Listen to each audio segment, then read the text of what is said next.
The reason Erdogan's rhetoric has changed is not because he's changed his mind with regards to Israel, but because the Turks have forced him. Riyadh Season, Shakira and Tyson Fury and Ngannou are so fundamental, and hopefully Nicki Minaj, if she accepts the invitation, that will come. And Iggy Azalea, who already has an invitation to come to Riyadh, the OnlyFans star. They're so important to transform. People think I'm being sarcastic, I'm not. The message that is going between the Iranians and the Americans is a simple one. We really don't want escalation. We don't want to go to war. We don't want to fight. Do you think this is a game-changing moment? I think that the Iranians have the same view as Erdogan and bin Salman and bin Zayed and the Sisi and the King Abdullah. In Syria, the way they stood with Bashar al-Assad. Western leaders have had to defend the indefensible. Since I last spoke to Sami Hamdi, a lot has happened in the ongoing Gaza slaughter. Israel has finally moved its ground operations into Gaza, and their Western backers have set down their intentions to provide diplomatic cover to their settler offshoot and shield it from criticism. Western leaders have had to defend the indefensible as Israel's punitive and indiscriminate actions continue. For example, Ursula von der Leyen, the president of the EU Commission, just yesterday sent out a tweet at a Holocaust memorial saying never again. Yet the day before, she met with an Israeli official and gave her undying commitment to his cause. Such is their barefaced duplicity. Calls for a ceasefire have been vetoed at the UN, and the West accepts no liability for the thousands murdered in cold blood. It is truly astonishing to see how liberals on both sides of the Atlantic have confirmed what most of us have known for a very long time. Their so-called rules-based international order is set up to cover their brutality. It is not that they kill civilians without any recourse to humanity. It's that they openly declare their mass murder with knowledge of impunity. The West has given them diplomatic cover to engage in slaughter without red lines. This is truly an age of impunity. Sami Hamdi, our guest today, is the Director of International Interest and a regular commentator on mainstream news networks and, alhamdulillah, at Muslim venues across the UK and the world. That's right, Sami, things have moved at a very rapid pace for you. Assalamu alaikum wa rahmatullah. You've been very busy, Sami. Wa alaikum assalam wa rahmatullahi wa barakatuh. Alhamdulillah, at the end of the day, I think that there are three things that are worth noting whenever people make this particular point, which is the first that Allah says in the Qur'an, "Man kana yuridu al-izzata falillahi al-izzatu jami'a." He who seeks glory, let him know all glory belongs to Allah. Nobody participates in that or can take that away. The second thing that worth noting is always, in my opinion, that it's Islam that makes Muslims great, not the other way around. And that's why I think that when it comes to this cause on Palestine or the like, I understand the sentiment that some people are saying, yes, things have blown up very well or the like, but I think it's more anybody who has spoken about the cause, and I see even the views on the Thinking Muslim and other people are talking about it, it's the cause that is really amplifying our voices and really elevating some of us, alhamdulillah. And I think as long as we focus on that and keep on the trajectory, we're still in the middle of this particular war of narratives that is our war, and things are still unfolding. Alhamdulillah, ala kulli hal. Alhamdulillah for Allah who elevates those status, and inshallah we are, we say in Arabic, gidd al-mas'uliyya, inshallah we are worthy of the responsibility. Barakallahu feek. Now today I want to get your take on the past week's critical events and the diplomatic maneuvers that have taken place. I want to get an update on your political analysis. We're speaking on the evening of Friday, the 10th of November. But I want to begin with discussing the Muslim governments and where they are. The last time we spoke, you talked a little bit about the leverage the Muslim governments have. There is a social media call to deploy the armies in support of Muslims in Palestine. Is this realistic? When the US and all the Western allies are really giving diplomatic and military cover to Israel, and short of this military action, what else can the Muslim governments really do? I think that first and foremost, it's important to remember that World War I and World War II began via what were called military mistakes. There was World War I was the assassination in Sarajevo, Franz Ferdinand. In World War II was Hitler, who believed that if he invaded Poland, then the other countries wouldn't get involved. In other words, world wars were not started because people intended for that world war to start. And I think one of the reasons why there is a lack of entertainment of the military solution is more a concern that the moment a power moves militarily, aside from the Palestinians and the Israelis, then another World War III might break out. And I think there is a consensus, even in Washington, that nobody wants that to happen, which is why I think the Americans have been very keen to affirm that they are trying to make sure that this conflict does not expand beyond the Palestinians and the Israelis. And I don't think that's necessarily Machiavellian. I think that's a genuine out of concern that we are touching on the precipice of a disaster that might particularly unfold. I think that when it comes to the possible options aside from military or the like, I think the reason that a lot of the Muslim governments are being lambasted is because there are other means that the Muslim states can leverage that can force a ceasefire, that can force the Americans tomorrow to say we can no longer back Israel. And I give some examples. Please. When the Saudi Crown Prince, when the Canadian ambassador to Saudi Arabia criticized bin Salman's human rights record, Adil Jubair, who was the foreign minister at the time, said, "We are not a banana republic." And the Saudi Crown Prince immediately kicked out the Canadian ambassador and cancelled arms contracts with the Canadians. The Canadians panicked. They held out for a few months and eventually said to the Saudis, "We're very sorry. Please, can we restore relations?" And they restored it. When Biden called the Saudi Crown Prince a pariah, the Saudi Crown Prince utilized the increase in the gas prices to encourage it to go even higher. And we all saw the scene of Biden getting on the plane, going to Jeddah, and pleading with bin Salman, pleading for a reset in ties, to tell bin Salman, please help me with this gas prices. And bin Salman was able to secure concessions from Biden. And when Biden tried to go back and change his mind, bin Salman cut production just before the midterm elections to punish Biden and let him know. The point here being is that when bin Salman wants to pressure the Americans, he does. When bin Salman was upset that Biden was still treating him with a cold shoulder despite declaring a reset of ties, Saudi Crown Prince bin Salman, as we discussed, called the Chinese Premier Xi Jinping to Riyadh, rolled out the red carpet, and then pursued the invitation of BRICS to try to join BRICS to say that I'm shifting to the east. I'm moving towards China. How did the Americans react? They pleaded with the Saudis. They went to the Saudis and said, what is it that you want? Tell us, Mohammed bin Salman, what are your conditions? The point here being, we're seeing that Saudi has the leverage, and it has used that leverage in the past to secure its own individual interest and bin Salman's personal interest, which shows that Saudi it's not that it doesn't have the leverage to do so for the Palestinians, but rather that it believes that it doesn't want to use that leverage in favor of the Palestinians. When Recep Tayyip Erdogan was upset with the US support for the Kurdish separatists in northern Syria, Erdogan kept threatening to unilaterally intervene with a military offensive.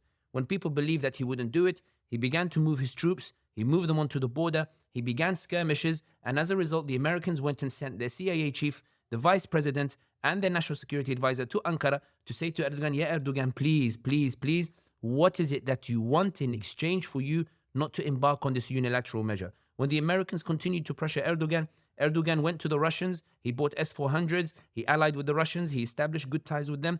The Americans went in rushing and said to Erdogan, what concessions can we make to you in order to, what policy can we change in order to make you happier? Erdogan has political and diplomatic leverage that he can deploy. The problem is that he believes that it's not the time to deploy that political and diplomatic leverage because he's concerned about, because he wants relations with Israel, which we'll discuss later on.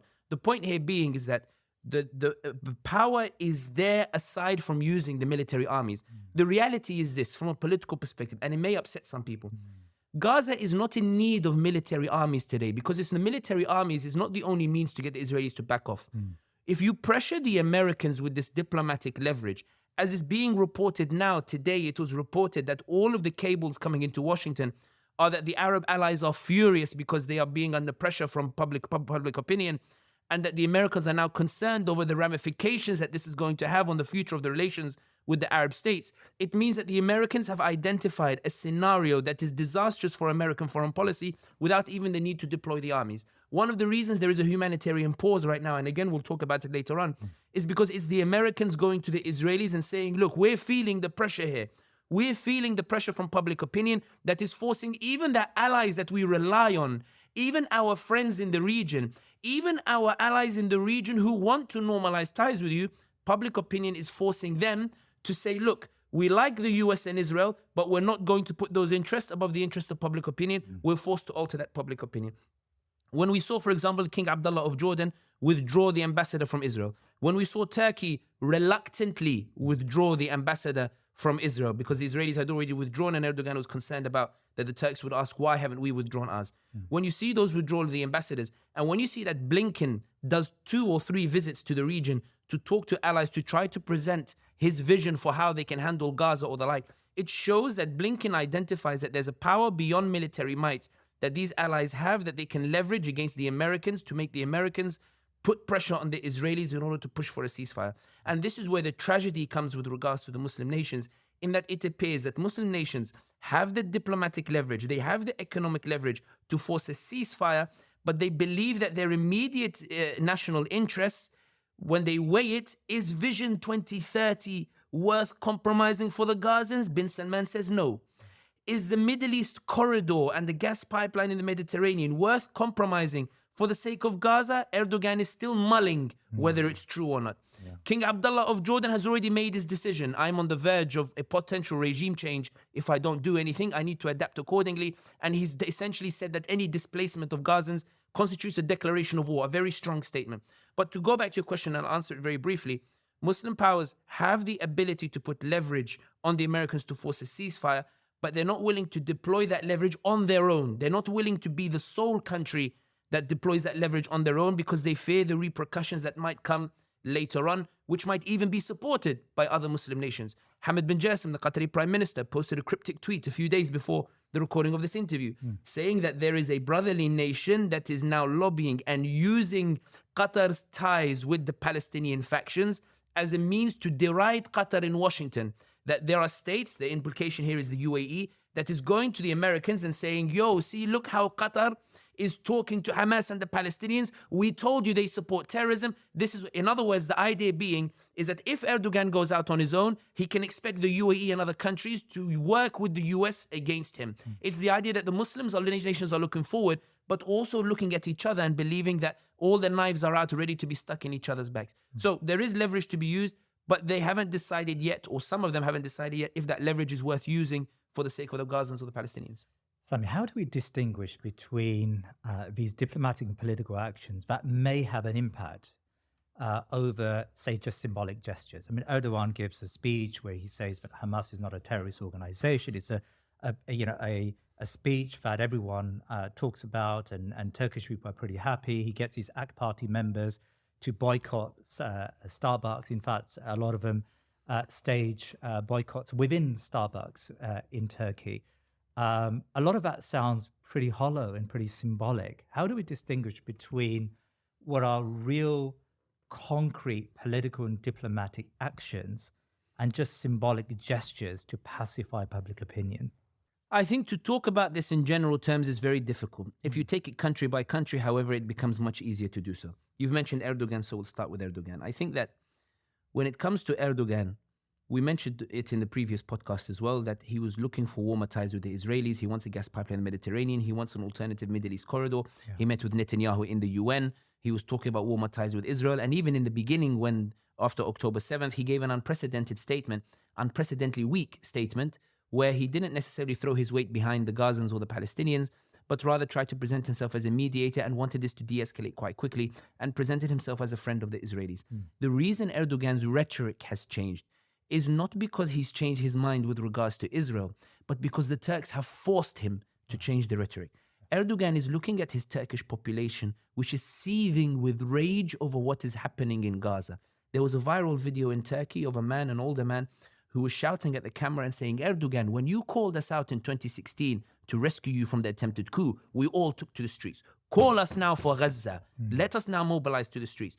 The implication here is that Erdogan is not leading the efforts in the way that the Turks expected him to. Not only that, we also saw protests in Ankara, the secular capital of Turkey, coming out in force for Gaza. The Turks, in their seething anger, and Turks, of course, believe that Turkey has become strong. They believe that Turkey is a power. Turks refuse to accept the idea that they are weak in any way whatsoever. So the suggestion that Erdogan can't do anything against Israel is something that offends the very basic sensibilities of even the secular Turk, the idea that the Turk is incapable of doing it. And as a result, Erdogan, we saw him go from, I want to be friends with Israel, to I want to be a neutral mediator. And when he saw the buildup of anger in Turkey, his policy and his statements have been geared towards appeasing the Turkish population, not about offending the Israelis. It's been about trying to find a means to allow the Turks to channel that anger in a way that will not burn him. And that's one of the reasons he held that million-man rally, where he allowed the Turks to come, to let off some steam, to shout and gave them a speech about how Israel is a terrorist state or the like. and how Israel is violating. He set his media channels to go and attack the Israelis, TRT World and these others, providing all this attack on Israel, which has offended the Israelis, but not offended the Israelis to the extent that they believe that Erdogan doesn't want ties. And here is why Erdogan believes he can escape from offending the Israelis. It is because there is a Politico article that came out, Politico article that came out last week, in which it suggested, or it said, that when Biden went to Tel Aviv, Biden told Netanyahu that I will support you in your offensive and I will support you in what you want to do with Gaza. But he told the other Israeli parties, I'm sick and tired of Netanyahu. Once we finish with Gaza, Netanyahu goes. Once we're done with this episode of punishing the Palestinians, Netanyahu has to go. I can't work with Netanyahu. If you notice Erdogan's speech, Erdogan said that we can no longer work with Netanyahu. That is right. We can no longer talk with Netanyahu. Yeah. We will no longer cooperate with Netanyahu, because Erdogan's conclusion is that given that Biden now agrees that Netanyahu has to go, I don't have to go all gung-ho. I can keep my position as it is. I will appease my Turkish population by talking against the Israelis. And when Biden changes the prime minister of Israel into somebody like Benny Gantz, who's in favor of regional normalization, Benny Gantz, from Erdogan's perspective, is somebody who will let bygones be bygones and will pursue warmer ties with Turkey and facilitate normalization of ties with Saudi Arabia. And even if people lambast Erdogan later for his stance, when Saudi Arabia normalizes, it will be such a body blow for the Muslim conscience that they will ignore the fact that Erdogan has restored those ties. But the point that I'm saying is, it's not that Erdogan is callous or that he's being Machiavellian. I truly believe that Erdogan does have convictions that are firmly aligned with the Palestinians. But I think Erdogan's calculation is realistically, what can I do? I'm not making excuse or justifying. I'm saying that imagine you are the leader of Turkey at this moment in time. You're struggling in Syria, you're struggling in Azerbaijan, ties with Europe at an all-time low. The US, Biden openly said that we need to support the opposition to get rid of you. The opposition have finally got rid of Kilic Darulu. They've brought somebody else now as the leader of the party, somebody who you never know might stand a chance to topple you.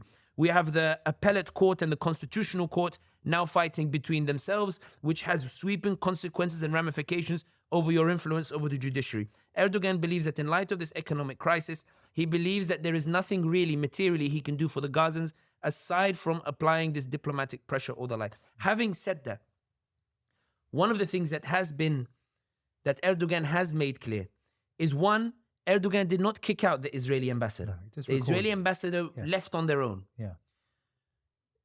Erdogan recalled the Turkish ambassador because it looked humiliating that the Israelis had withdrawn an ambassador because of Turkish public anger, but Turkey had left its ambassador there. The point I'm making is Erdogan is playing keep up or catch up with the Turkish public opinion.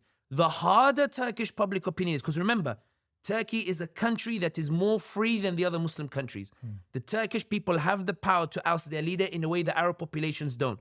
Erdogan knows he will have to face an election, and he knows that those who carry him to power are the Muslim Islamic movements that will never forgive him if he does not stand with Palestine. They might forgive him for other things. They might forgive him on issues related to Syria or that, but they will never forgive him for Palestine. And that's why Erdogan believes that he's trying to navigate this very thin line on a tightrope.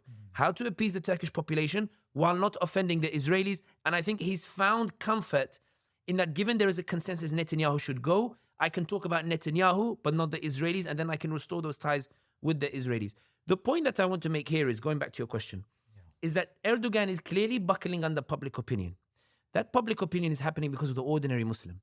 It's because the ordinary Muslims are sharing on social media, because they're taking to the streets, they're taking on the protest. They are forcing Erdogan into a change.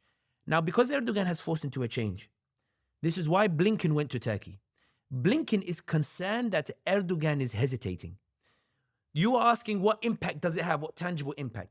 Blinken is concerned that public opinion is forcing an ally in Turkey who wants to have good ties with Israel to reconsider those ties, to go on a tightrope. In other words, Blinken is going because he believes that that public opinion has started a chain reaction that has the potential to create a scenario in which Erdogan goes all the way.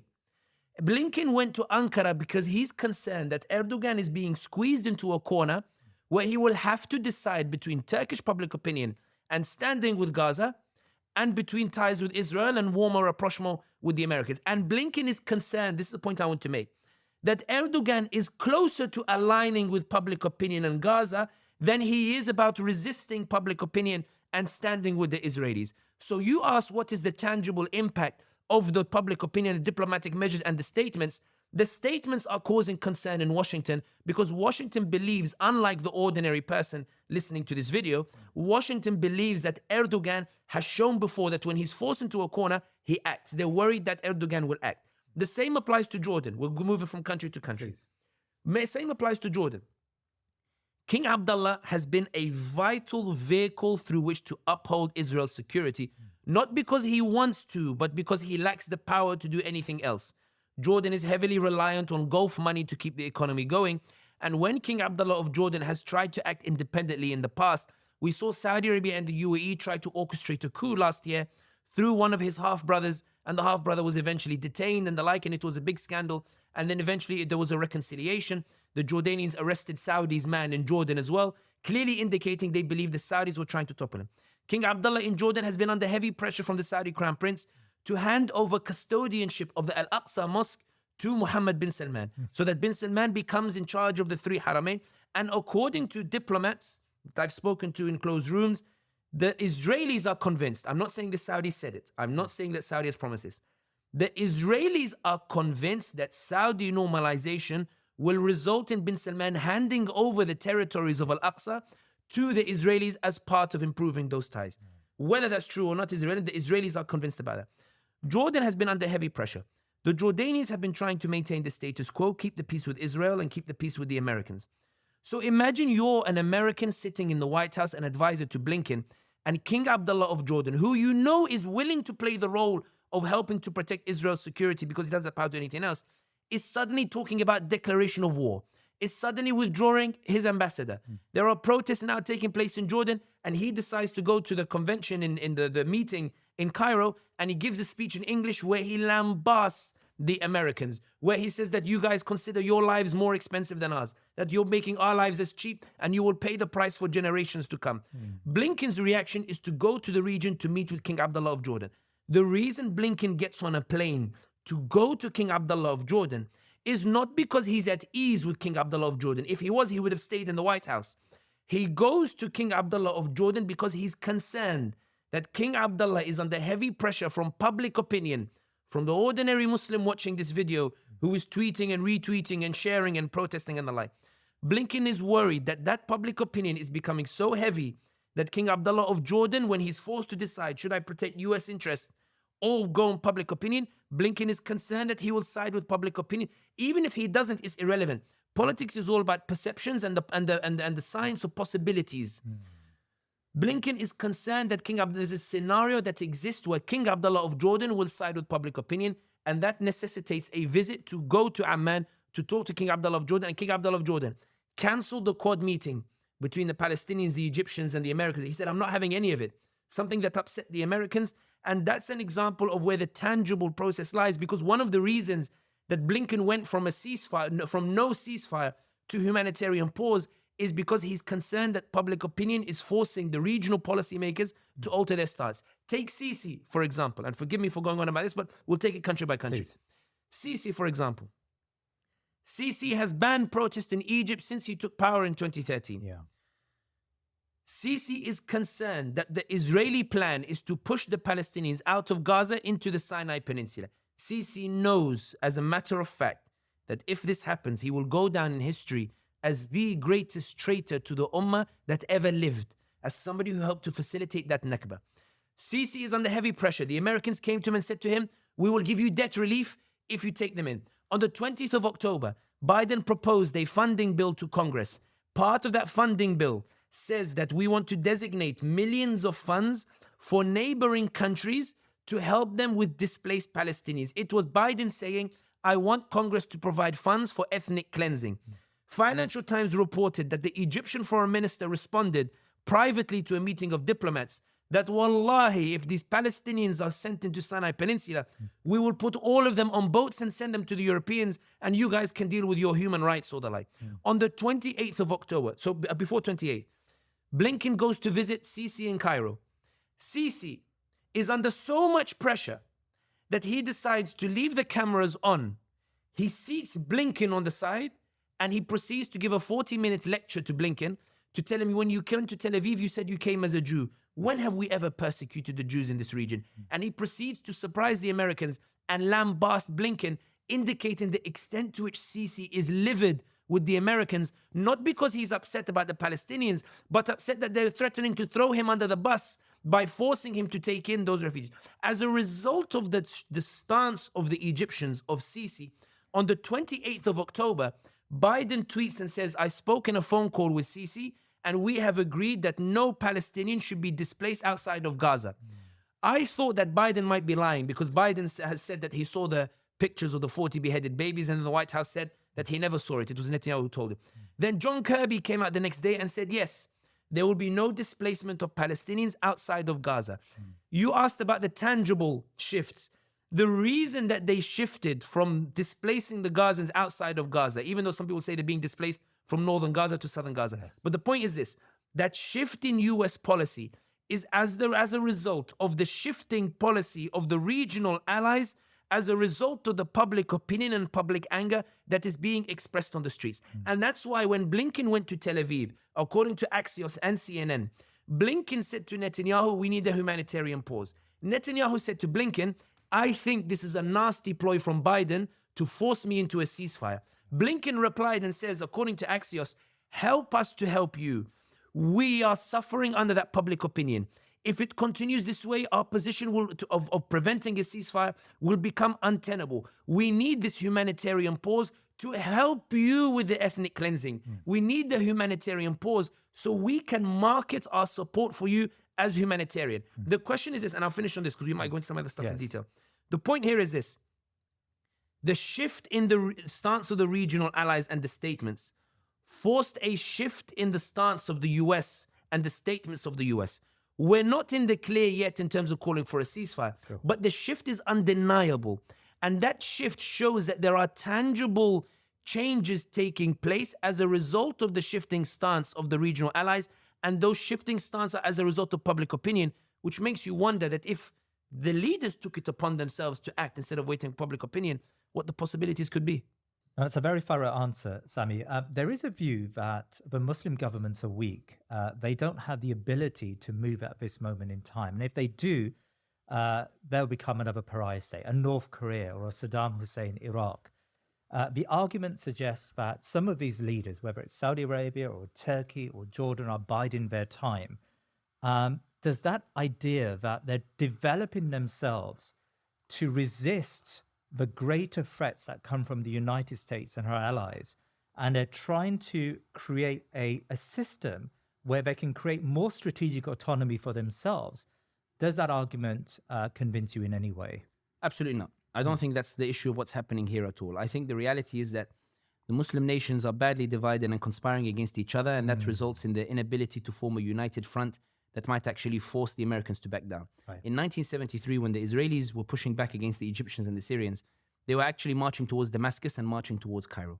The reason that they backed off was because King Faisal turned off the oil, threatened to increase it by 5% every single day, or cut it by 5% every single day, increased the oil price. The Americans panicked. They rushed quickly to the Israelis and said to the Israelis, stop, stop, stop. We can no longer support you on this. And they even forced the Israelis to give concessions to the Egyptians and the Syrians and to withdraw from the lands that they had actually taken from the Syrians and from the Egyptians themselves.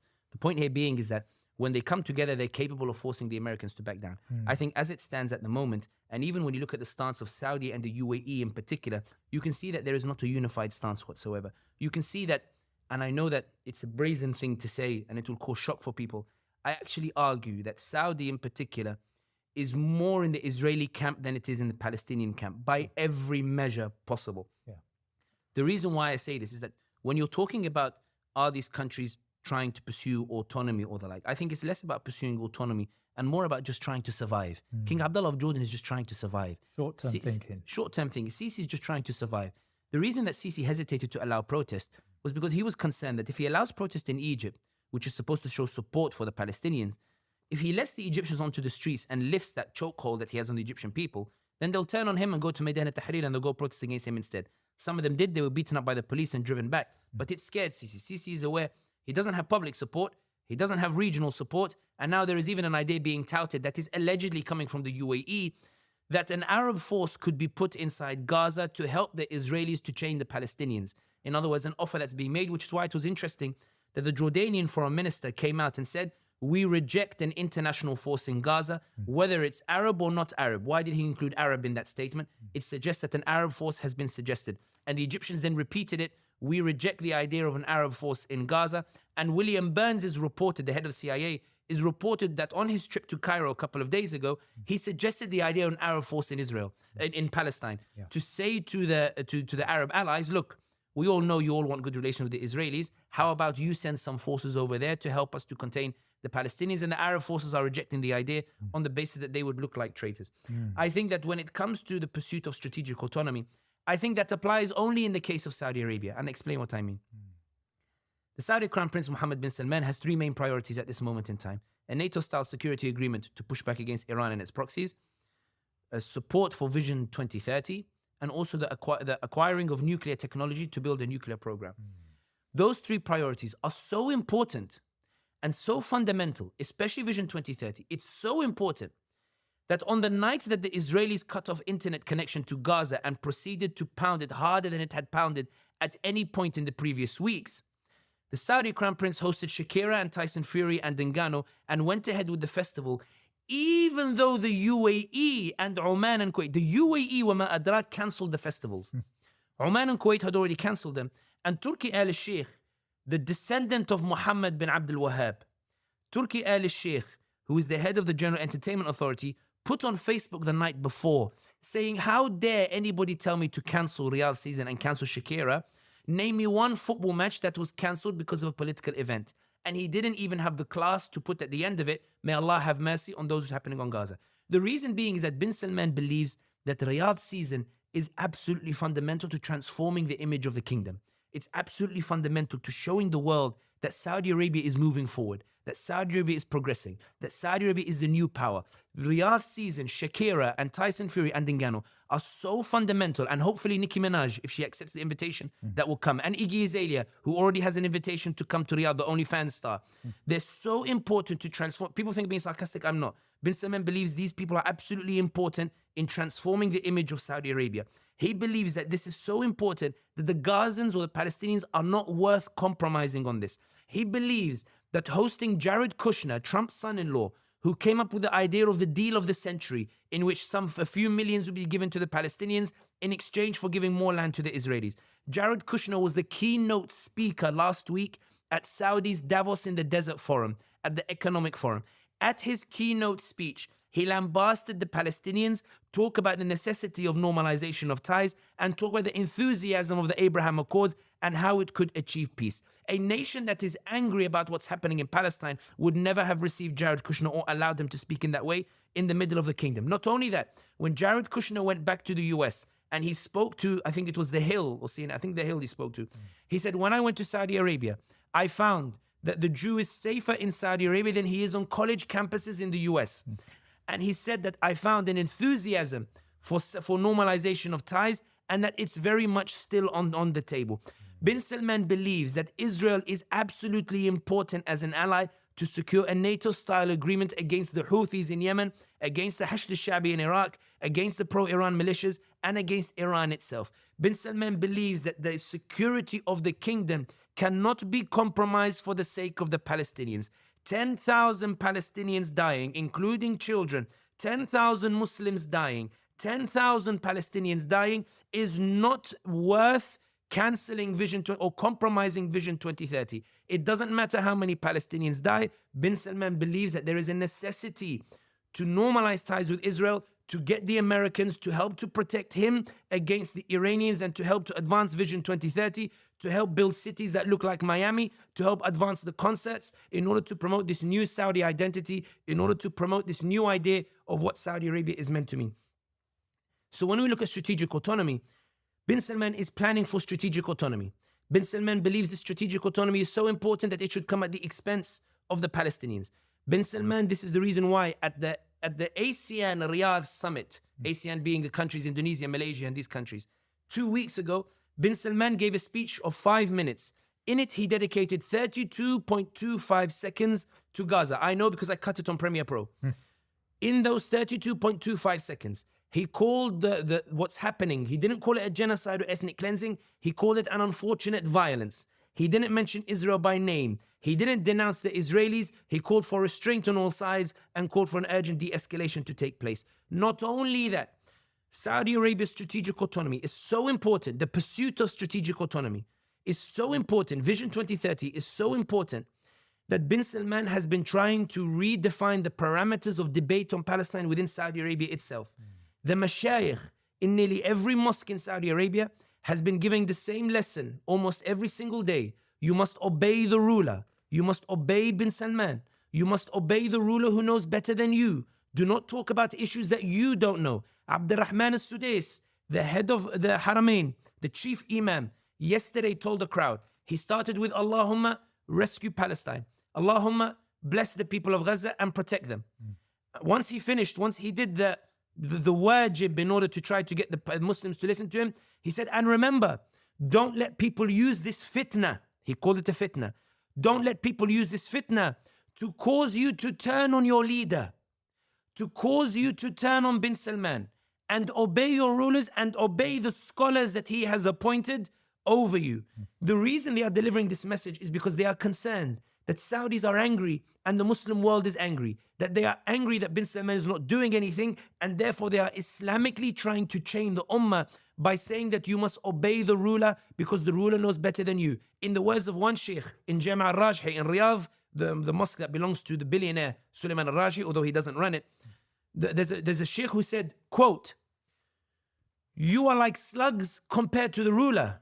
You have no knowledge of these affairs and your analyses are burdensome on our rulers. We should trust them and let them know what they're doing. When they host Shakira for Riyadh season, we must trust that our ruler knows what they're doing. When they host Tyson Fury and Ngannou while Gaza is being bombarded, we must trust that our ruler knows what he's doing because he's pursuing strategic autonomy that we might later be able to use in favor of the Palestinians. The point here being is the only country that your argument applies to strategic autonomy is bin Salman. Bin Salman is pursuing strategic autonomy, one that is so important that it should not be compromised for the sake of the Palestinians. It can only be compromised if bin Salman is personally insulted. If the Canadians say criticize the human rights record, bin Salman will compromise strategic autonomy by kicking out the Canadians and upsetting the West.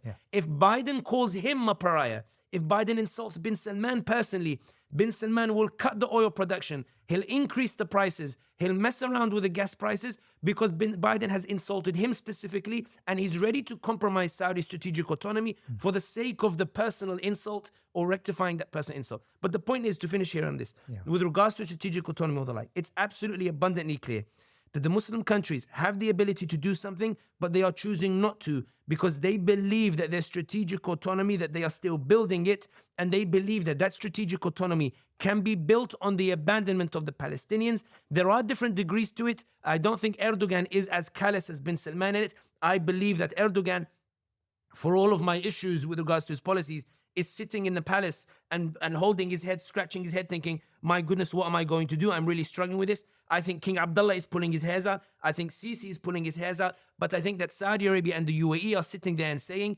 Israel, we can make this easy for you. What do you need from us? And we're seeing the scholars being deployed in this effort. So in the absence of clear public pressure in Saudi Arabia, we don't have that type of pressure on the streets of Saudi Arabia. There's no demonstrations, there's no ability for the Saudi public to demonstrate or protest their disagreement with the policies of the Crown Prince. In the absence of that, I mean, there was a speculation at the very beginning of this crisis that normalization is dead for a generation. But we're getting signs that it's still on the table. In fact, there was a high-level government minister in Saudi Arabia who suggested that normalization is still present. I mean, do you think that the Saudis could utilize this crisis to pursue that process of normalization? I don't think the Saudis will utilize it in this regard. I've seen the suggestion that normalization will be used in exchange for a ceasefire with the Palestinians. I don't think bin Salman is even thinking about that at all. I think bin Salman, regardless of what happens in Gaza, normalization is still on the table because it's absolutely integral to the three aims that we were talking about, NATO-style agreement, Vision 2030, and the proliferation of nuclear technology. I think that for the Saudi Crown Prince, Gaza is an inconvenience that should only be talked about because there is concern about public pressure. You made the point that in Saudi, there's no real manifestation of public pressure or the like. I think that the fact that the main lessons being preached in mosques, including in Medina and Munawwara on the day that we are, so a friend sent me a recording. He's sitting in the Haram in Medina, and he recorded the khutbah and he sent it. He doesn't understand Arabic. He said, what's the Imam saying? And the Imam is saying, and I have the recording here, I won't show it for the purpose. Yeah. The Imam is saying that, Ya ibadallah, our hearts are bleeding for Gaza, but beware those who are utilizing this to turn you against your rulers. This is in al-Madinah al-Munawwara, in the Prophet's mosque, sallallahu alayhi wasallam. They are preaching this message.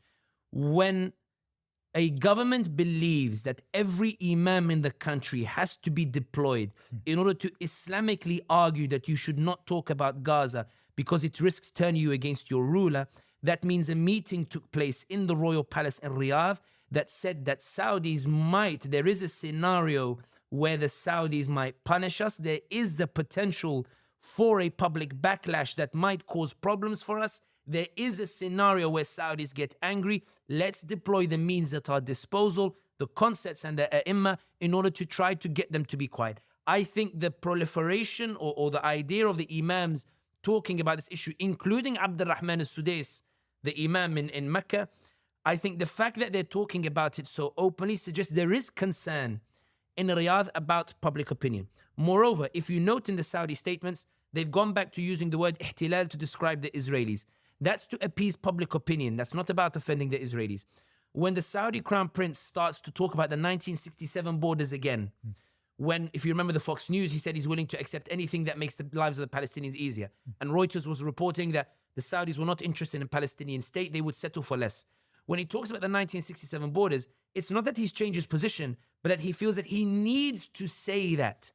He needs to say that he's upping the price to get Jalal and Sami Hamdi and everybody else in this room and the people watching to say, the Saudis are now firmer in their stance with regards to a Palestinian state.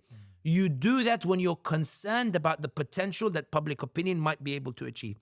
And that's the point that is underlying all of the political changes. Blinken's change in his policy and bin Salman talking about these issues is not because suddenly they believe that there should be a pause or that there should be the 1967 borders. It's because they're concerned about a dynamic that they fear will go out of control, and that's public opinion. That's the ordinary people. And that's why a lot of the question should be how to amplify that public opinion or the like. But to go back to your question about strategic autonomy, just to put it in one line, with regards to strategic autonomy, it's very blunt. Bin Salman is pursuing strategic autonomy, and Gaza and Palestine is not worth compromising that at all. Can I ask you about Iran's position? Now, last week, we're talking on a Friday. Last Friday, there was a speech given by Hassan Nasrallah, the leader of Hezbollah, known or, obviously a proxy of Iran.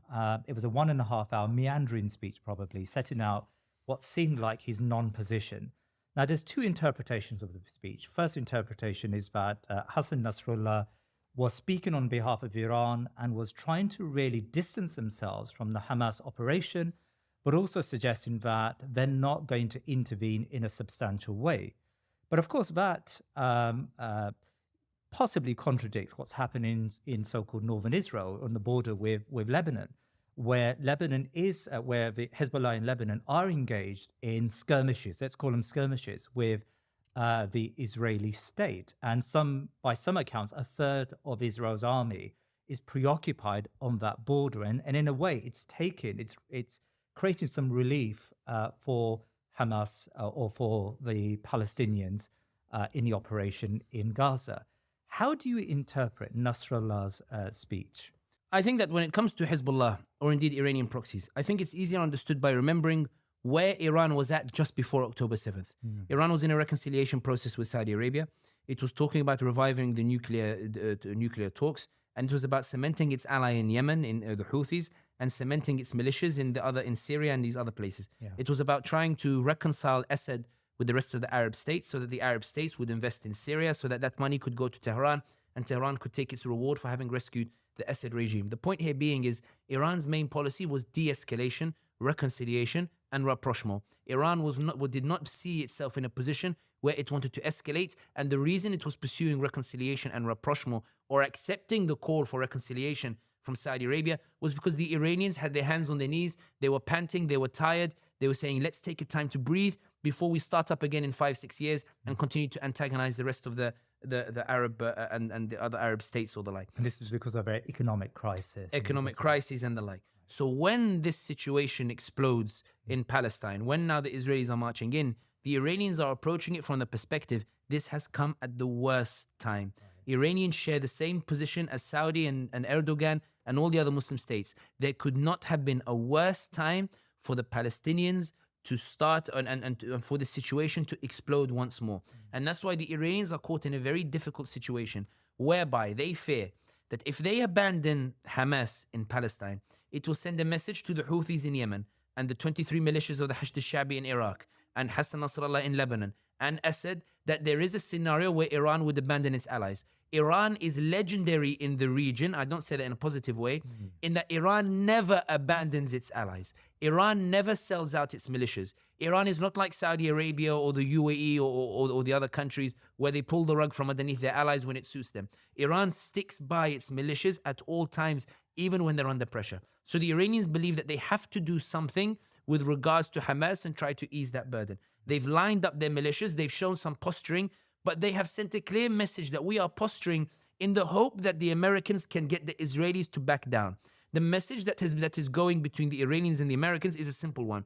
We really don't want escalation. We don't want to go to war. We don't want to fight. The skirmishes are designed to show that we're taking a stance. It's not about actually provoking a war. That's why for all of the rockets that are going over the Lebanon and Tel Aviv, Lebanon and Israel, I don't want to say Israel, but between the border, on the Lebanese border, the reason it hasn't resulted in all-out war is because there is a clear understanding between the parties that this should not escalate more than this. And that's why when the Israelis started to understand firmly that this understanding would stay in place, they began their ground invasion. They delayed it because they weren't sure what the Iranians were doing. And when they were sure that the Iranians were posturing more than getting in, they decided to enter into the ground invasion. And that's why it was interesting that Hassan Nasrallah's speech, in the build-up, there were many prominent Sunni figures who were desperately hoping that Hassan Nasrallah would be, in the quote of one of them, the Salah ad-Din of the day.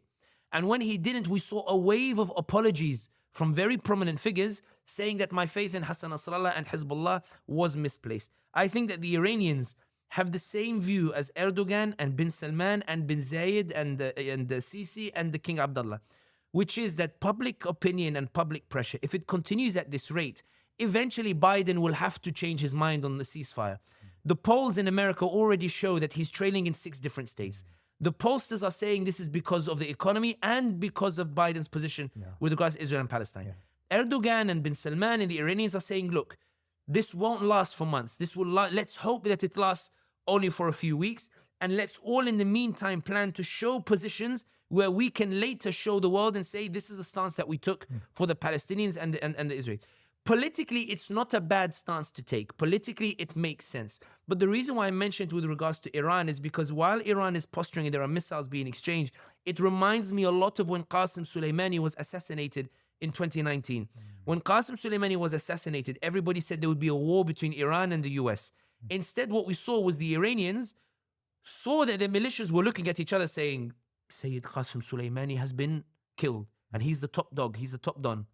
If they can get Qasem Soleimani, imagine what they could do to me. So all the militias suddenly were concerned. So the Iranians decided to launch a show of force, fire missiles at any random place to show they have power, and then they de-escalated. Empty military bases. Essentially, on the edge of military bases, the Americans understood the message, let them, shake off some steam. Trump alluded to it last week or earlier to something similar. I believe that he's telling the truth in this. But the point is that the Iranians, I think, are posturing. It doesn't mean the Iranians won't get involved. I think one of the things that's been quite fascinating is all the analyses, there is not a single sentence that expresses fear about Turkey or fear about Jordan or Egypt. The only sentences are all fear about whether Iran will get involved or not. And I think there is a possibility Iran will get involved, but I think as it stands, Iran is more posturing and there is a desperate hope that the public pressure will force the Americans to change their mind. And many are seeing the humanitarian pause as an indication that Biden might change his mind. I'm not sure that's entirely true, but I think that's the position of the Iranians. Can I take a slight detour as we're on the subject of Iran? Many Muslims still feel that Iran is a force for good, and their relationship with Hamas and their relationship with the Palestinian cause, the Arab rulers have deserted Palestine, yet Iran has remained firmly pro-Palestine. So there is this perception that Iran is a good actor in a region of pretty bad actors. Can you talk to maybe the malign influence of Iran? I mean, I'm thinking about Iran in Syria now. You know, its actions in Syria were deplorable, and the West always focused on ISIS, but Iranian militias acted like ISIS in many respects, and they committed horrific crimes in Syria. How do you evaluate Iran's position vis-a-vis the Muslim Ummah and our attitude towards them versus the Arab rulers? I think that one of the failings of Muslims in general is, I don't know if it is disinterest, I don't know if it is a lack of desire to learn about the affairs of the other places in our ummah.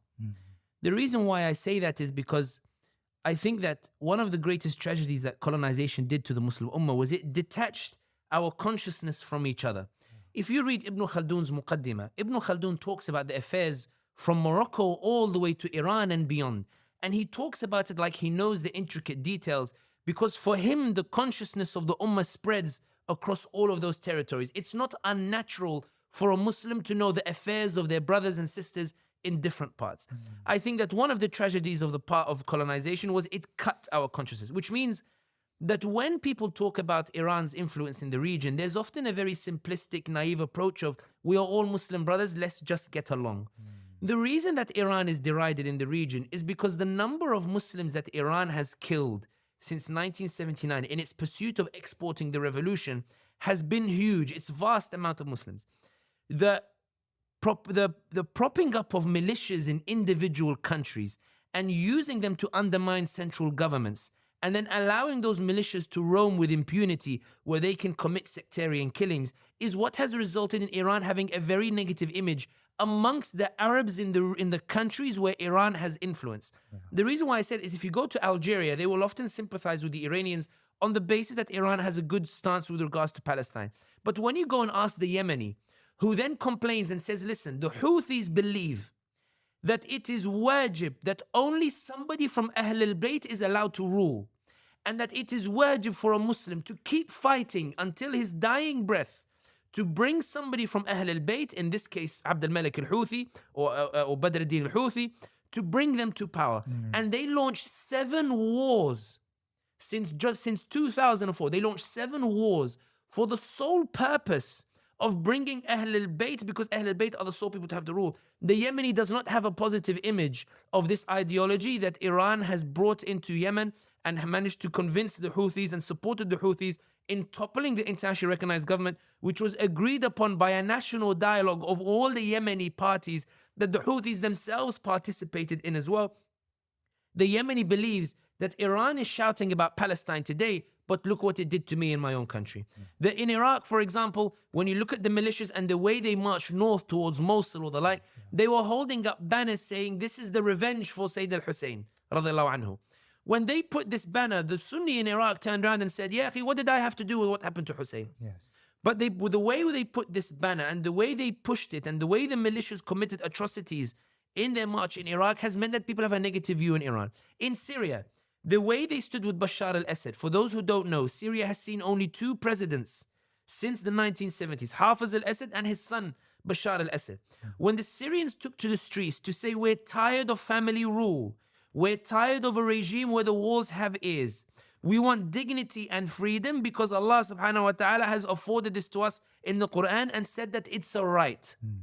When Iran says absolutely not, because Bashar al-Assad, whose actions are secular, but he hails from an Alawi family, which is from a similar ideology. When Iran sends its militias in Iraq to cross the border, and when the Qasim Soleimani negotiates ceasefire agreements whereby Sunni populations in the south are put on buses to be relocated to the north in exchange for Shia populations in the north to be relocated to the south so that Iran can build what's being touted as a Shia crescent.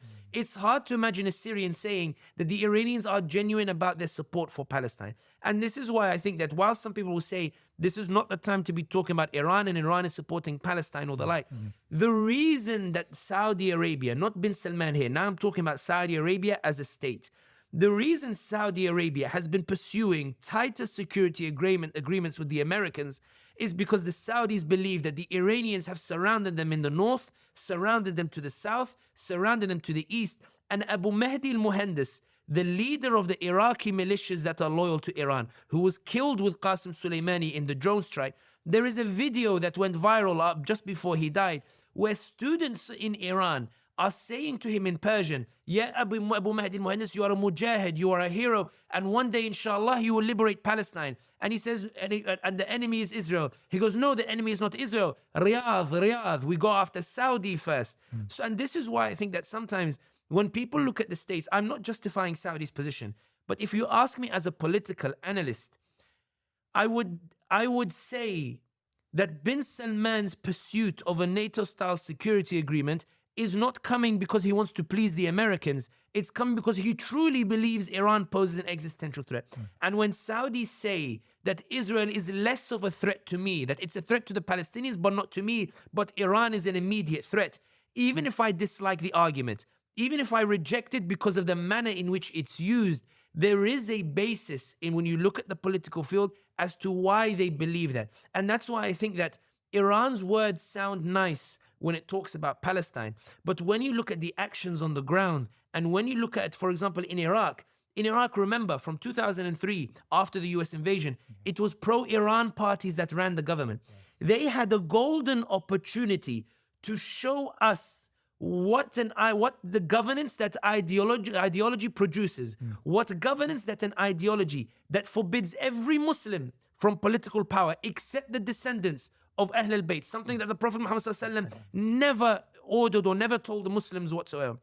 They had a chance to show us in those 15, 20 years in which they ruled what their rule looks like. And we found it to be sectarian. We found it to be brutal. We found it to be violent. And we found it to be rooted in this idea of taking revenge on people who have nothing to do with a crime that was committed many years ago. And that's why with Iran, I've been accused heavily, and I'll probably be accused again in the comments. Sami, that we noticed that you always hesitate when you talk about Iran. It's because I acknowledge that the Iranian posturing has made Israel hesitate. I acknowledge that the Iranian posturing has helped to ease, I know it sounds weird in this context, ease the immediate nature of the suffering of the Palestinians. It made Israel hesitate. At the same time, I am not sure if what Iran is doing in Palestine forgives and wipes out what it's done in those other different countries. So when people are celebrating that Houthis are firing missiles towards the Israelis, part of me thinks, a large part of me, that if the Houthis ended their war in Yemen, it would be more favorable and beneficial to the Ummah and Palestine than firing missiles against the Israelis or the like. That's my view on Iran. I appreciate that upsets many people, but I do think that what they have done in the region has been catastrophic. And I think that what they are trying to pursue in the region is something that is not beneficial to the Ummah. No, I agree entirely. And I think a lot of this comes from strong political awareness and to detach ourselves from the political leaders. As you've detached yourself from Turkey and Saudi Arabia and these governments, we all need to detach ourselves from very unsavory regimes. In Syria, in Iraq, Iranian militias have engaged in mass murder, they've engaged in rape, they've engaged in torture at a mass scale, and there's plenty of evidence to corroborate all of this. Can I ask you again, I'm sorry I'm going on a detour once again, but just as we're talking about this subject, there is a strand of opinion here in the West amongst Westerners, you can call it the anti-imperialism left, which believes in a way that Iran is involved in an anti-imperialist struggle. And so they found a meeting of minds between the left, the socialist left, or at least the radical socialist left, not all socialists, but a radical socialist left in Iran. So you've got people like George Galloway who would protect Iran and its actions in the region and praise Soleimani and his sectarianism, as well as, of course, the actions of Russia. I suppose this is a question about political awareness and astuteness from our side. How much should we be aware of the agendas of these radical left-leaning groups? Napoleon has a saying. He says, the road to hellfire is paved with good intentions. A lot of these opinions don't actually come from a malicious nature at all. I think a lot of them actually come from a very true sincerity. I think when you sit with a lot of people, there is a sincere desire to see the world to be a better place. And a lot of times they believe that because the Americans have wrought such destruction on the world, those who oppose the Americans must be good. And vice versa. And that's why I think that the words of Ali ibn Abi Talib radiallahu anhu are very profound in this. In when he said that the truth is not determined by who is advocating it, but rather the sincerity and truthfulness of a person is determined as to whether he tells the truth or not. And I think that's significant. And the point being is, just because Jalal says something, it doesn't mean it's right. I judge Jalal based on whether he's standing with what's right. So I think that a lot of it comes here in the sense that given that Iran is resisting the US, it is. Given that Iran is a thorn in US foreign policy in the region, given that Iran does act as an independent actor, given that it has displayed power, given it has survived sanctions, given that it survived sanctions that were imposed in order to force ideological changes, and the Iranians have held very strongly to that ideological belief, to that 12-verse Shia idea, faith or the like. Given that they held very close to their culture, there is much to admire about the resistance that Iran has demonstrated against all odds. And that admiration, which is legitimate and justified, even if I believe it sometimes to be misplaced, the admiration for Iran's ability to stand up to the United States of America and survive and be able to pressure the Americans in the region through the use of political leverage or the like, through the use of militias that we condemned earlier or the like, let's talk amorally. There is a sense amongst people who have no power, who are devastated in despair that they have no power, to look to Iran and say alternative powers exist. And therefore a natural sympathy emerges from that. And one of the things that I find quite interesting, and the reason why I hesitate sometimes when I talk about Iran, is that many people view it as a binary of either Saudi or Iran. Either the Arabs or the Persians. So the suggestion is that if you dislike Iran, you are promoting Saudi. Or if you dislike Saudi, you are pro-Iran. And the issue with politics is that it's not clear-cut like that at all. The Saudis and the Iranians have had negative influences on the region. To denounce one does not mean benefiting the other. At the same time, however, politics is about where do you find the opportunities. And I think for the leftists, the reason that they align with Syria and align with the Iranians is because they identify and they say, look, and this is a rational argument, if Bashar al-Assad falls, the other Arab states have shown that the US can regain its influence by supporting a coup and bringing somebody else to power. So given Assad is resisting the US, let's keep the resistance alive instead of giving an opportunity for the US to come in and alter the regime. That may happen. That's their interpretation of the politics. That's probably why they stand with Assad or the like, who has butchered his people and massacred his people. But the point I want to say is this. Sometimes it doesn't come from a bad place, even though I resent it and I think the stance is vile. It doesn't come from a bad place. And the reason why I want to affirm that is to affirm the power of da'wah and affirm the power of debate and affirm the power of political awareness. The power of convincing the other side that their stance is misplaced. The necessity to go and talk to these people and say, look, this is the reality of what's happening. Because often a lot of the positions are rooted in ignorance, such as the position of Iran and what it's doing in the region. And we don't do enough of that, you're right. Sami, when we last spoke, you talked about the events of 7th of October as being, as having taken Israel by surprise, and Netanyahu was cobbling around for a coherent strategy. Do you feel this coherent strategy has now come about? The ground war has begun and then making steady progress, I suppose. Of course, through brutal means. Have the Israelis now come to a coherent view as to what's going to happen in the immediate and what's the post-war situation? I think that when you look at the debate inside Israel itself, one thing becomes abundantly clear. Netanyahu's political future is in doubt. When you look at the fact that Netanyahu has not attended any of the funerals of the hostages, the reason he hasn't attended is because he's concerned that the hostage families will lambast him and that they will shout at him and that they will humiliate him. When you look at the fact that protests have been held by the families of hostages denouncing Netanyahu and accusing Netanyahu of not taking the lives of the hostages seriously by carpet bombing Gaza, you can see that Netanyahu is under pressure even from the families of the hostages. When the Times of Israel reported last week from this recording, that when Hamas released the 2 elderly hostages, the Times of Israel reported that the IDF and Netanyahu were annoyed and frustrated at the release of the hostages because they feared that the release of the hostages will dampen the ardor and the desire for a ground offensive, suggesting that Netanyahu prefers the hostages to stay in Gaza at the mercy of the bombing campaign rather than having them released, because he believes that the priority is a ground offensive in Gaza, because he's concerned that he needs a huge prize to give the Israelis in order to rescue his political future. When you see that Ehud Olmert, the former prime minister, comes out and says that Netanyahu's political future has been fatally damaged, and that Netanyahu is scrambling, and that he's concerned, and that the reason that the war is continuing is not because of Israel's strategic aims, but because Netanyahu believes that if the war stops, then he will have to face an Israeli public that is demanding his resignation. When you look at the polls inside Israel that suggest that more than 60% of Israelis blame Netanyahu for what has happened, and more than 60% are demanding Netanyahu's resignation, it becomes abundantly clear that Netanyahu and the situation inside Israel is not united behind the ground offensive. And the ground offensive is more a Netanyahu project than it is an Israeli project. Because Netanyahu believes that only one prize can satiate the Israeli public and can get the Israeli public to get back on side. And that's the annexation of more land to give to Israeli settlers, to say, yes, we struggled in the October 7th, but look, I finally managed to expand the borders of Israel. Netanyahu is hoping that that's the prize that he will be able to give him. And also, when you look at the fact that it took more than a week for Netanyahu to form a war cabinet, and in that war cabinet, a lot of parties did not join that war cabinet, it shows that for the opposition parties, they see events as a Netanyahu issue, not an Israel issue. Think about it. If it was an issue of a national crisis, the parties would have rushed to form a war cabinet with Netanyahu.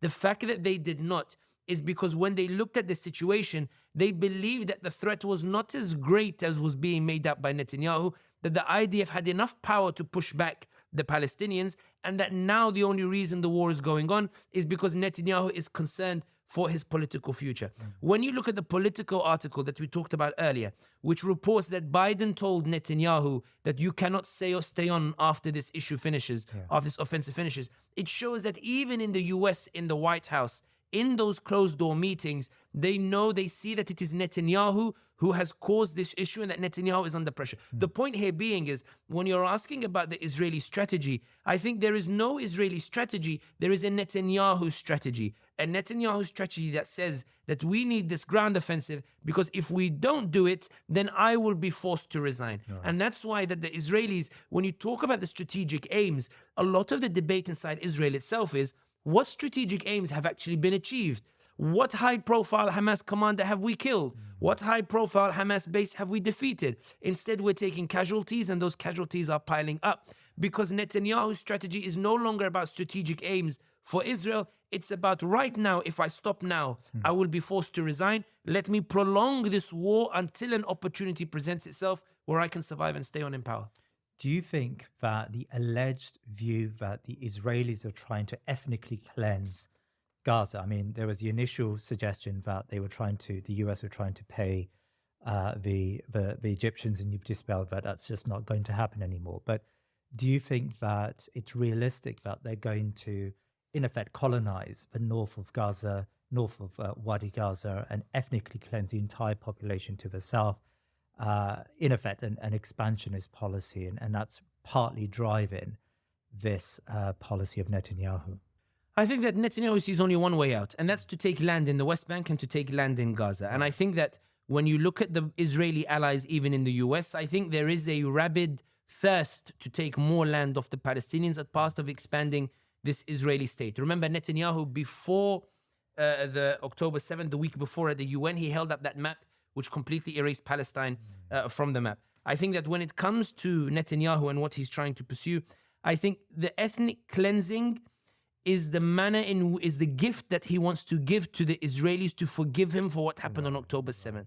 I think the ethnic cleansing is the dream of those US officials who support Israel, who believe in the expansion of Israel. They believe that given that a crisis has emerged, let's turn it into an opportunity and take parts of Gaza and take parts of the West Bank. The issue that has emerged, however, is that Blinken is struggling to maintain diplomatic cover and support for Israel's bid at ethnic cleansing, which is why Blinken buckled and essentially said, okay, I won't call for a ceasefire, but we need a humanitarian pause because we're under heavy pressure from public opinion. Blinken is trying to provide a cover to provide that ethnic cleansing where he presents a humane and merciful choice to the Palestinians. give up your lands to Israel for a new batch of Israeli settlers or die. I give you 4 hours every single day. This is Blinken's genius idea. I give you 4 hours every single day to leave your lands and leave your homes so that Jewish settlers can come in and live in those homes so that we can build for them a lovely beach and lovely shopping malls and lovely homes. We need you to leave these lands in order to do so. Netanyahu was public about it, and the Israeli ministers, about genocide, about using nuclear weapons, about wiping them out, about annihilating the animals, public statements coming out and making the Americans think these guys don't understand anything about PR. You can't come out publicly and say it. Let's go and provide that public PR for. One of the examples is that when Israel struck the hospital, the refugee camp, when they struck the refugee camp, the Jabalia refugee camp, the IDF admitted that they had bombed it, but that killed 400 refugees. Allah yarhamhum. But the New York Times felt it was such bad PR for the Israelis that they said an explosion happened in the refugee camp. CNN said it was a blast that took place in the refugee camp. They believed that the Israelis were so bad at their PR, they decided to embark on the PR for them.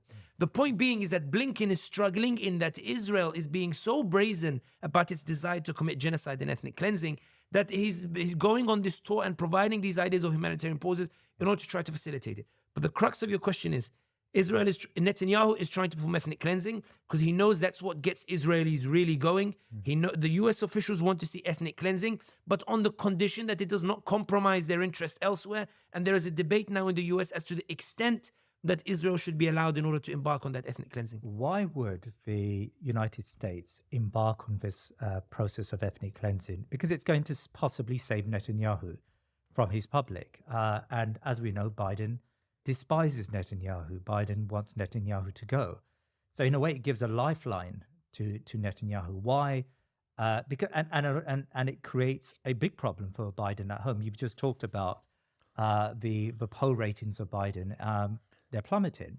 The recent polls in 5 of the 6 battleground states suggest that Biden would lose those states, and Palestine has a part to play in that because young progressives now no longer have a majority in favor of Israel. So it seems like that policy is going to harm Biden in the long run. I think that the reason that the US is lending support has already been said by a number of US politicians. Robert Kennedy, for example, who wants to run for president or is hoping to run for president, said that Israel is our outpost in the Middle East. It belongs to us. It's like a colony that we have there that allows us to protect American interests. Hillary Clinton, however, hit the nail on the head. Hillary Clinton, although she said it in terms of Hamas, but I think that it's more than Hamas, put yourself in the position of the US whereby the Palestinian cause was dying. Normalization was taking place. Saudi was normalizing with the Israelis. Erdogan was pursuing closer ties with Netanyahu. It all looked as if suddenly the Palestinians no longer had any agency or power. When you look at the situation as it stands now, across the entire world, people are now posing questions about the existence of Israel. People are now asking, how did it come to be? They are opening the history books. They are learning about the Palestinians and they are sympathizing with the Palestinians. The reason the US is supporting Israel is because it believes that the environment that has been created now is not one in which the Palestinians no longer have any power, but rather that a shift is taking place that has empowered the Palestinians, which means now that the invincible image of the Israelis and the invincible image of the US ally has been completely tattered, and that if they do not support Israel and if they do not allow Israel to ethnically cleanse, then the conclusion of the Muslim world and the conclusion of the world at large will be that the Palestinian resistance can work, that the Palestinians can actually secure their rights, they can actually pressure the Israelis, and that will have sweeping ramifications for how it shifts. So the Americans believe not necessarily that the Israelis should completely ethnically cleanse, even though some of them do, but the US believes that the Palestinians have to be battered and pay a price that is so high that the world will say that resistance is futile and is simply not worth it. And I think the price that they are considering is let's ethnically cleanse and take territory so that Palestinians know that the next time they resist, they will lose more land and they will lose more territory. And that's why the Americans are firmly supporting the Israelis in this. So on a broader level, much of foreign policy, whether that's in Britain or Europe or in America, is determined by national interest. And there is a bipartisan support on both sides of the Atlantic for Israel. How much can this policy, this embrace of Israel, be dislodged by public opinion in either of the countries or in Europe? I think that it's important to put things into context. Genocide is unfolding before us, ethnic cleansing is unfolding before us. And the reality is that the response to it has been very weak. And in terms of deploying power to forcefully resist genocide and ethnic cleansing, that power has been absent. And that's been the cause of a lot of despair amongst many people. One of the reasons that we focus on public opinion a lot as a political analyst, why I've been emphasizing that point a lot, is because in the absence of a force that can prevent that genocide and ethnic cleansing, the issue becomes one of what can we do and what are the options that are available to us in order to try to force through a ceasefire. When I mentioned earlier that Erdogan has been changing his position as a result of Turkish public opinion, that's Erdogan buckling to public opinion that the Turks have created and generated, and that has scared Blinken enough into forcing him into a Middle East tour to go and try to meet with Erdogan. Erdogan ignored him and went instead to the north of Turkey to go to drink tea, and he left Hakan Fidan to talk for 2 hours with Blinken, and Blinken left. And the reports are that Blinken told the White House that everybody is angry with us in the region. But this is public opinion within those Muslim countries. This is public opinion in those Muslim countries. What countries. about, say, the Iraq War?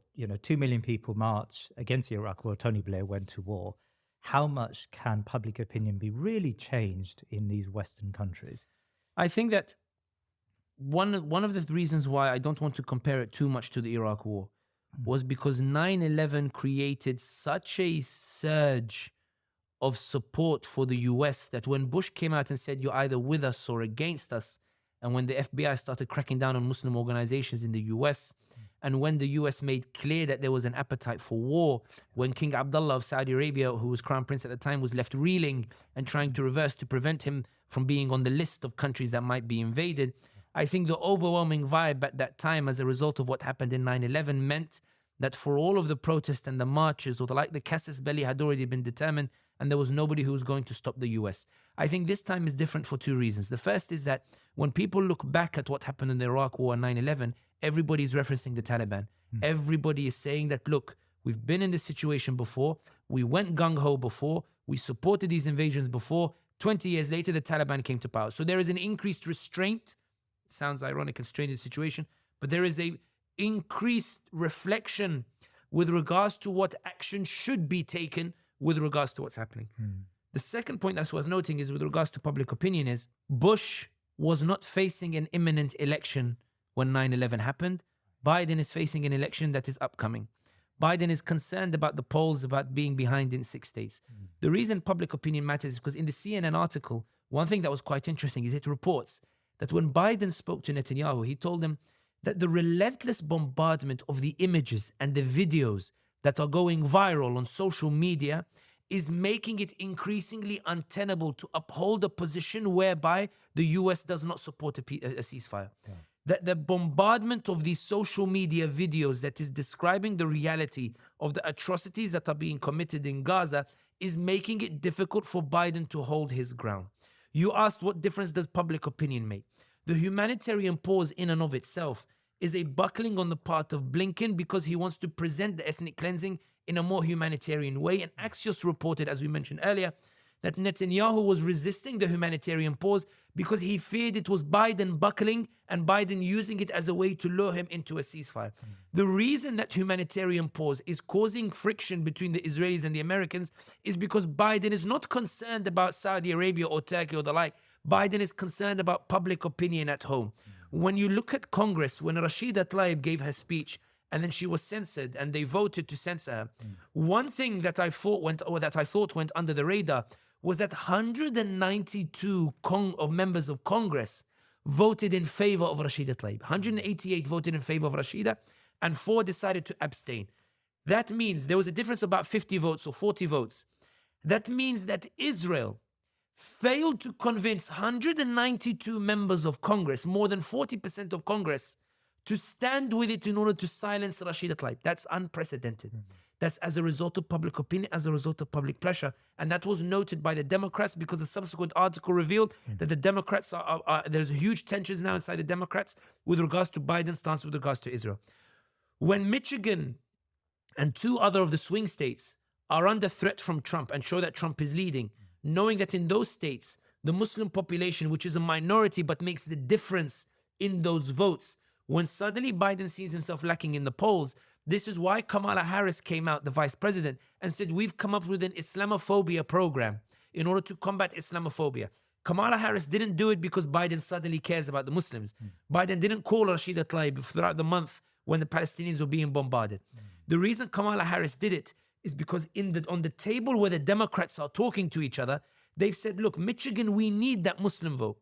We need these wretched Muslim votes. We need these Muslim votes that ordinarily you wouldn't care about because they might make the difference in terms of Michigan. And the Muslims are now saying that while Trump is bad, Biden is committing genocide. That we survived 4 years of Trump, but 10,000 Palestinians didn't survive 4 years of Biden. The point here being is that the Democrats are buckling under that public opinion. The point that I want to make here is this. The outcome is not ideal. When people hear it, I often say, okay, but that's not stopping what's happening in Palestine. That's true. Yeah. But it's putting pressure in altering the course of what's happening in Palestine. Blinken would have preferred Netanyahu to give him a free pass to completely ethnically cleanse Gaza.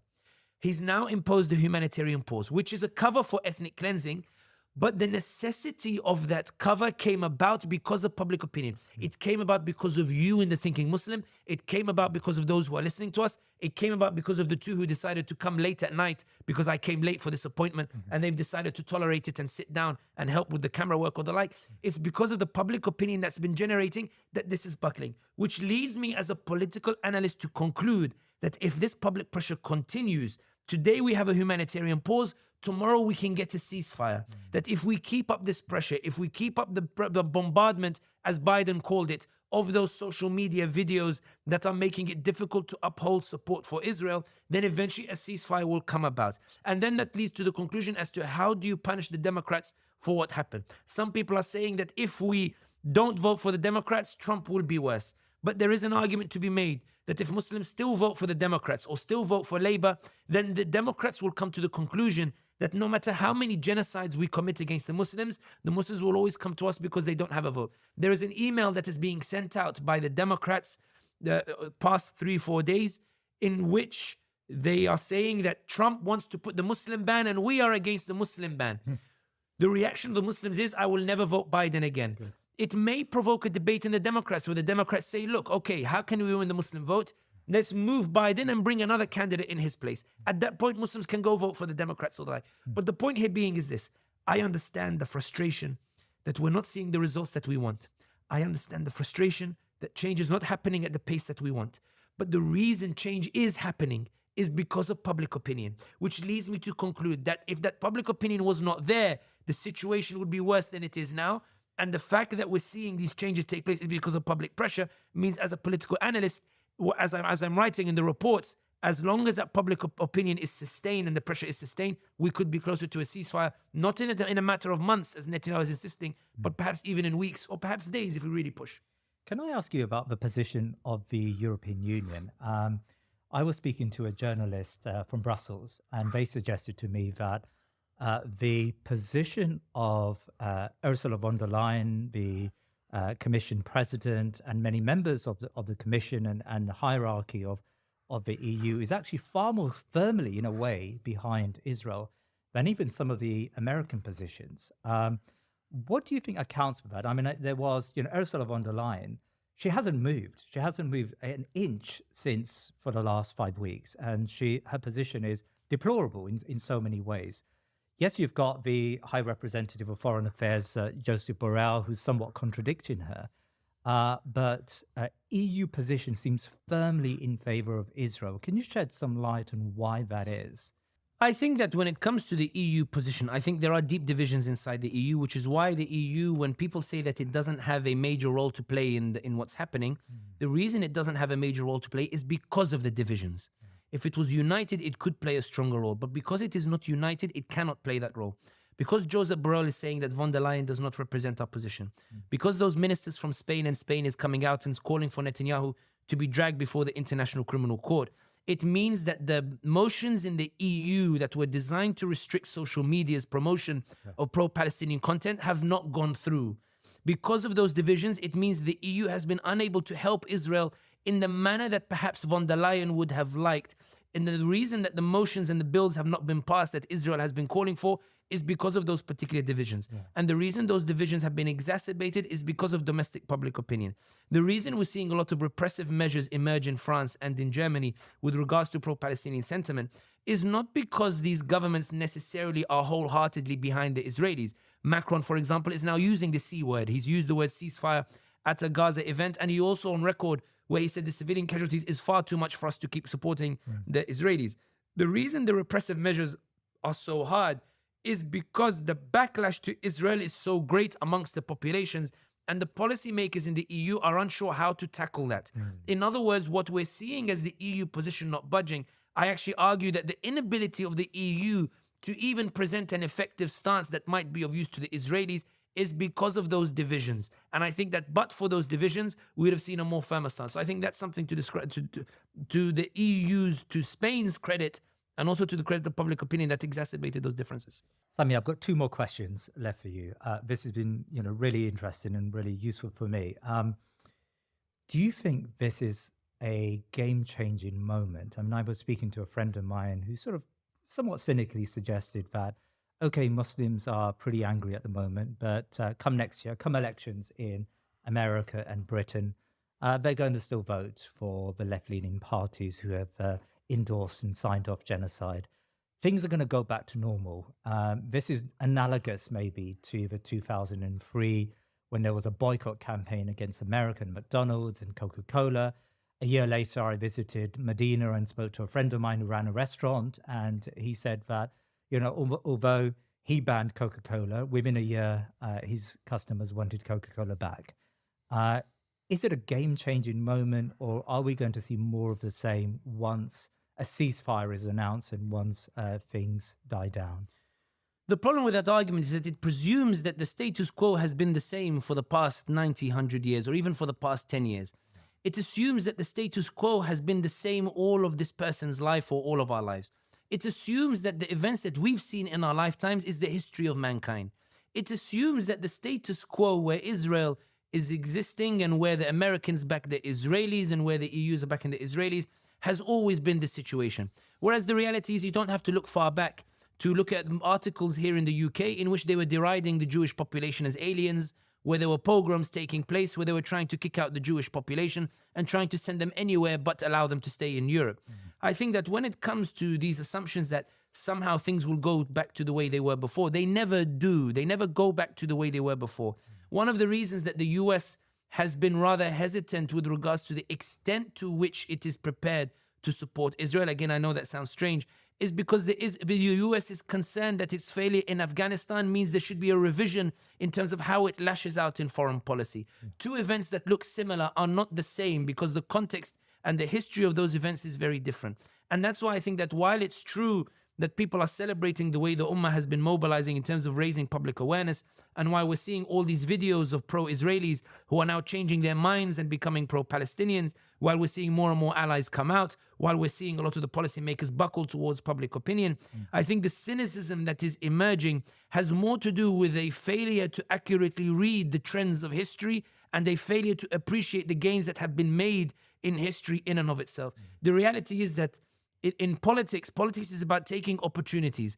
The reality is that now when you look at the way that people are talking about Palestine and Israel, before these events that took place in October, nobody was talking about the legitimacy of Israel as a state in the US or in Europe. Nobody was talking about the nature of Israel as a state in its dealing with Palestinians. They were reading apartheid on Human Rights Watch and they were thinking, maybe, is it an apartheid? Is it not? But now, as a result of the atrocities, people are now talking about the nature of Israel, so much so that there are some US intellectuals who came out and said, listen, in my readings, in my books, I always support Israel, but after seeing what Israel has done, I can no longer in good conscience support this. There was a famous rapper in the US who came out and said, I don't know much about Palestine and Israel, but I recognize a genocide when I see one, which is making people's minds change. I think that even if your friend who is a cynic is unable to capitalize on that, I think there are many people now who are trying to capitalize on that. I give you an example of, for example, me and you sitting here, for example, and liaising and trying to raise that public awareness. After I do this interview, or when I did the interview beforehand, there are organizations from around the world who I've never spoken to, never met before, who want to bring their efforts and our efforts. They want to combine them together. How can we amplify? And you've seen it before in the collaborations that people want to make with you because they want to cement those gains. And that's why I think that the direct answer is yes, I understand that people want to feel cynicism and pessimism over what is happening. I understand that the images of the Nakba are brutal. I understand that the images of the ethnic cleansing are brutal. I understand that the genocide is brutal. But when you read the articles that are coming out in the think tanks and in established papers, you can see the change in rhetoric and the change in discourse to one that doesn't suggest that the Palestinians are being defeated, but one that suggests that Israel will no longer enjoy the support that it has enjoyed over the past 70 years. Just today, for example, in The Hill, a pro-Israeli writer has written that when all of this is over, one of the greatest damage that will happen to Israel is that Netanyahu now has alienated Israel's friends so much by his actions that Israel's friends may no longer be willing to provide the support that it did in the past. Even they are acknowledging that this is a game changer. Even they are acknowledging that things are moving. And I always strike the comparison whenever it comes to atrocities such as this to what happened in 1945 in Algeria, where 30,000 Algerians were killed in the same year that the Geneva Convention was signed, that every man is born free. In the same year that France was liberated from Nazi Germany, France massacred 30,000 Algerians with the view of establishing to the Algerians that any whiff of resistance will be met with a brutal massacre. 17 years later, Algeria was liberated. I think this is a game changer. Blinken is concerned it's a game changer. Biden is concerned it's a game changer. Erdogan is concerned it's a game changer, which is why he's adapting his rhetoric to make sure he's on the right side of history. Bin Salman believes it's a game changer, which is why he's trying to go through the Qur'an to find any ayat that might justify supporting the Israelis and condemning the Palestinians. I think they all believe it's a game changer, which leads me to believe that the one who doesn't believe it's a game changer is one who is not reading the situation correctly. Finally, Sami, you've talked about the ineptitude of the Muslim rulers, their failure to use their leverage to deal with this crisis. We believe, you and I believe, and I think the majority of Muslims actually believe that things are going to change. There is a better Muslim world that may emerge. I don't know when that's going to emerge, whether I will see it, whether my children will see it, or their children will see it. But I believe that the Muslim world is going to become a better place. Describe that world for me. When you look at the seerah of the Prophet Muhammad sallallahu alaihi wasallam, when you read it as a political book, you begin to dive more into the statements that are made during the crises of what happened. And when you read them, you start to realize that a lot of the crises and the responses are human. Growing up, you always feel like a Muslim world has to be perfect, devoid of conflict, devoid of issues and problems or the like. But when you read, for example, that Allah says in the Qur'an, يَا أَيُّهَا الَّذِينَ آمَنُوا أَطِيعُوا اللَّهَ وَأَطِيعُوا الرَّسُولَ وَأُولِي الْأَمْرِ مِنكُمْ فَإِن تَنَازَعْتُمْ فِي شَيْءٍ فَرُدُّوهُ إِلَى اللَّهِ وَالرَّسُولِ إِن كُنتُمْ تُؤْمِنُونَ بِاللَّهِ وَالْيَوْمِ الْآخِرِ ذَلِكَ خَيْرٌ وَأَحْسَنُ تَأْوِيلًا. O you who believe, obey Allah and His Prophet and those who rule over you. But in the event that you disagree with each other, who's disagreeing? It's the people and the rulers. Then go back to Allah and Rasul. Go back to the Qur'an and Sunnah. إن كنتم تؤمنون بالله. The arbitrator between the two, the arbiter between the two is the Qur'an and the Sunnah, implying that the people might be able to overrule the ruler, or the ruler might make a mistake, and therefore he needs to be corrected. So Allah is saying that in a Muslim world or ideal Muslim society or the like, mistakes are made that require the people to pressure the ruler to go back in terms of the way that the trajectory that he should be going. When the Prophet Muhammad sallallahu alaihi wasallam, and this is the hadith that really was a turning point for me in rereading some of the politics of our history.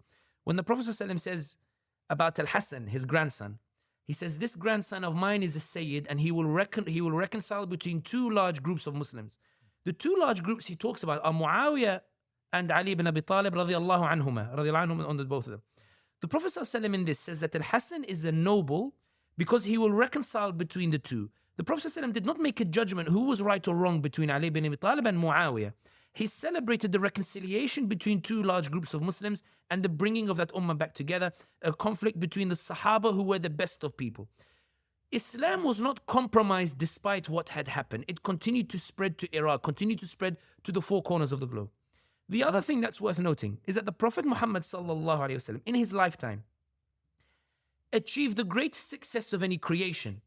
But that success, and I'm not belittling here, is politically only the conquering of Mecca and Medina. Mecca and Medina were considered cities by the Romans and the Persians that weren't worth conquering, they weren't of strategic importance, that were worth conquering. But the Prophet ﷺ, in taking those cities, went down as the greatest influence in history and described by Michael Hart as the greatest influence in the history of mankind. Why? Because the significance was not the history, it was the impact that he left behind. It was the attitude that he left behind. It was the spirit amongst the Sahaba that he left behind that enabled them to deliver Islam and to carry it to all four corners of the world. The reason why I say that is because when people talk about describe what the ideal Muslim scenario looks like, I think that the focus is often on the form and the shape, as opposed to the attitude itself of what the ummah looks like. When I said earlier that it is Islam that makes the Muslims great, not the Muslims that make Islam great, it's because when Islam became the impetus for science, when people read Maraj al-Bahrain yaltaqiyan, baynahuma barzakhun la yabghiyan, that the seas have been divided, between them is a barrier that don't cross. The attitude of the Sahaba was not, MashaAllah, look what Allah has written. The attitude of the Sahaba was, I want to understand it. I'm going to get on a boat and I'm going to go out and I'm going to find where Maraj al-Bahrain yaltaqiyan. And in that, he makes a discovery. When Allah says, Kullun fi falakin yasbahun, when he talks about the planets and the stars, that they swim in the sky, the Sahabi did not say, MashaAllah, what Allah says in the Qur'an. The Sahabi went, made a telescope, looked up into the sky and wanted to understand why the orbits go around, which is why Al-Biruni then came up with this idea of astronomy and the like, which then inspired the Europeans to go and find. When the Qur'an, for example, talks about that Allah created everything from water, the Sahabi didn't say, MashaAllah, everything came from water. The Sahabi said, Allah said it, I'm going to go and prove it. And so he was suddenly incentivized to go and pursue science. When Islam became the incentive to propel people in their actions in life, Muslims became great. But when Islam became habitual rituals, when it became about asceticism, when it came about solely focusing on your spiritual relationship with Allah subhanahu wa ta'ala, that's when Islam failed to lose its ability to innovate, its ability to propel people to success. And that's when you see the decline. The reason why I mentioned the idea about the form and the substance is because we've had Muslim nations before that collapsed. The reason they collapsed is because even though they were Muslim, there was something lacking in it. And that is an appreciation that Islam is the impetus that should drive you in your actions. Look at what's happening in Palestine today. When I said to you earlier that Blinken buckled and that the humanitarian pause, after Blinken banned his State Department from using the word ceasefire, when Blinken is now talking about humanitarian pause, he buckled because the ordinary Muhammad, Sarah, Zara, and all these other different Muslims decided to tweet on social media. Those Muslims said to themselves, Ya Allah, I don't have an army. I don't have a foreign minister. I don't have a big business. I don't have lots of money, but I want to use the powers that you have given me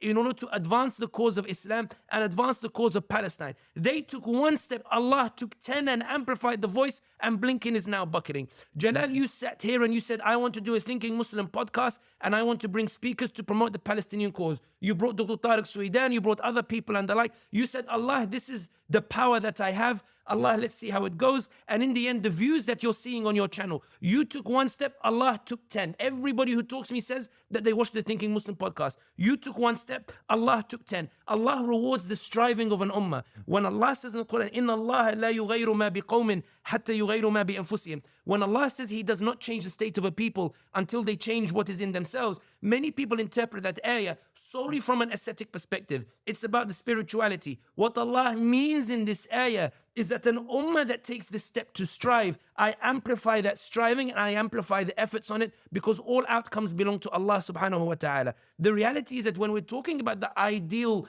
Muslim order or the like, I think the ideal Muslim order is less about its form and more about what this ummah is about, what this ummah chooses to strive to believe in. Everybody who's tweeted about Palestine made a difference. Everybody who liked a tweet about Palestine made a difference. Everybody who commented made a difference. They forced those posts on the algorithm to go higher and higher, which reached new areas where they had never reached before, which made ordinary people who supported Israel turn around and say, I can no longer support a genocide. It is the ordinary Muslim who said, Ya Rabb, I am weeping and crying about what happened in Palestine. And Ya Allah, I want to do something and I don't have the power and I don't like my my rulers who aren't doing anything. Ya Allah, I'm going to do the basic of Iman. I'm going to comment on it on Twitter, and I'm just going to pour my heart out.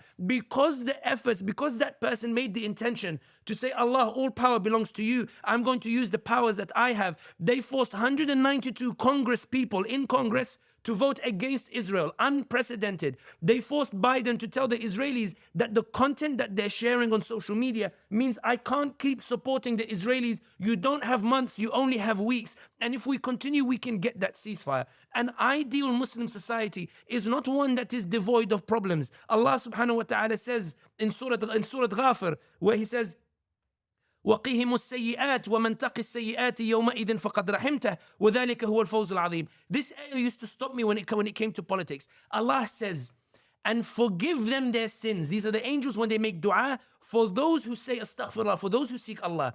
The angels say, Allah, forgive them and wipe out their sins. For the ones for whom you wipe out their sins, they are the ones who've got the victory. Note the category, the characteristic they have given of the Muslim who gets the ultimate victory. It's not the perfect Muslim. It's not the Muslim who doesn't buckle. It's not the Muslim who doesn't despair. It's not the Muslim who doesn't weep. It's not the Muslim who is who feels they have no power. It's the Muslim who, despite their buckling, despite the fact they have no power, despite the fact that they feel like they are making mistakes, or despite their sins, when they buckle and they fall over, they get back up, they wipe themselves down, and they say, you know what, I'm going to keep going. Allah forgives those sins, and so He gives them the greatest victory. Islam, the reality is this. What made Islam great is what Islam inspired in the Ummah. And what ruined the Muslim states is when they forgot what had inspired them about Islam in the first place. When Allah subhanahu wa ta'ala, and this is why I say the Qur'an should be read also as a political book.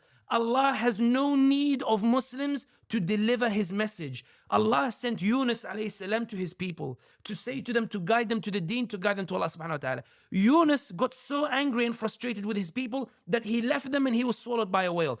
Allah subhanahu wa ta'ala in this story, when Yunus comes out alayhi salam, he finds all his people guided. Allah had said to him, Ya Yunus, your honor was that I had sent you. Your honor was not that you would achieve the result.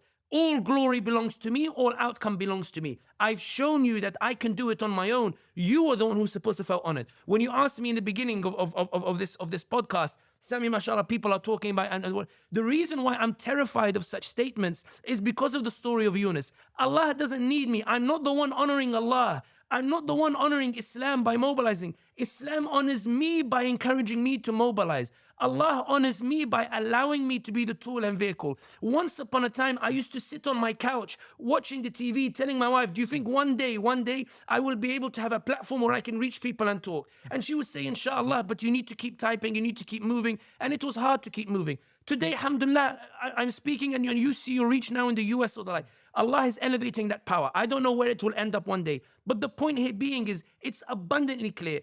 Allah rewards an ummah that strives. Allah rewards an ummah that takes a step. Allah, you take one step, Allah gives you 10. When we look at, for example, successes, engaging successes, remember Allah determines the success.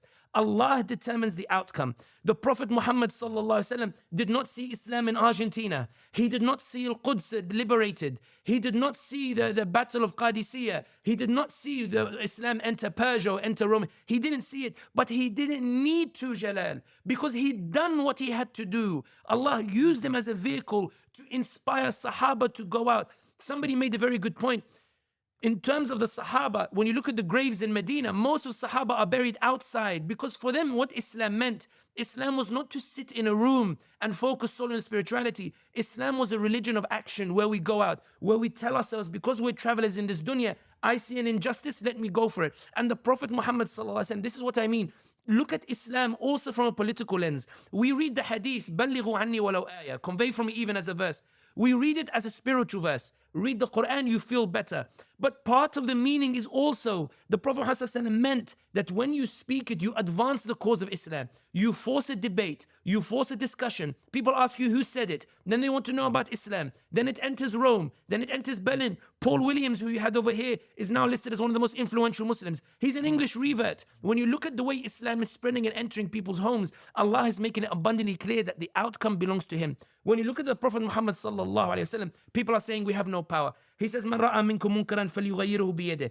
He who sees something that is wrong, let him change it with his hand. And if he cannot, then with his tongue. And if he cannot, then let him condemn it in his heart. The Prophet ﷺ has already made allowances for a situation where we don't have the power to achieve the outcome that we want.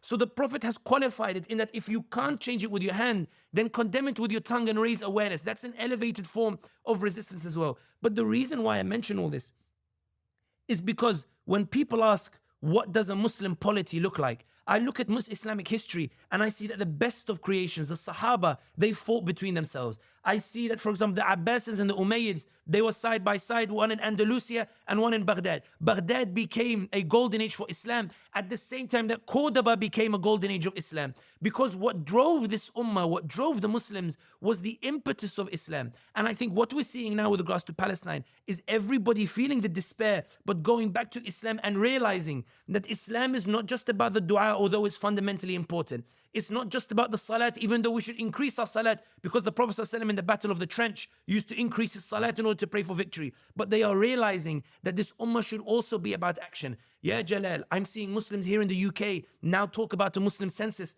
to identify constituencies where they can punish the parties for their support for Israel and for their support for the genocide that's unfolding. That's action. That's Islamic. That's what the Muslim ummah should be about. I'm seeing in the US Muslims who were terrified after 9/11. I'm seeing them come out and I'm sitting with them in the discussions where they are saying, okay, where are the states where we can punish the parties for betraying and supporting the genocide? They are mobilizing. They are becoming a people of action. When you say you have hope because you're a man of action and you're seeing other people take action. Islam becomes great when the Muslim believes that Islam inspires them to embark on actions. And to finish on this point, the reason why I say read the Qur'an as a political book is that the Prophet Muhammad ﷺ conquered Mecca and Medina, but he didn't see Quds, but that was enough for him. Allah guaranteed the outcome. Ibrahim alayhi salam, when he couldn't have a child, he had 2 children in old age, but the angels promised him, they said, Allah has promised your progeny will be like the stars.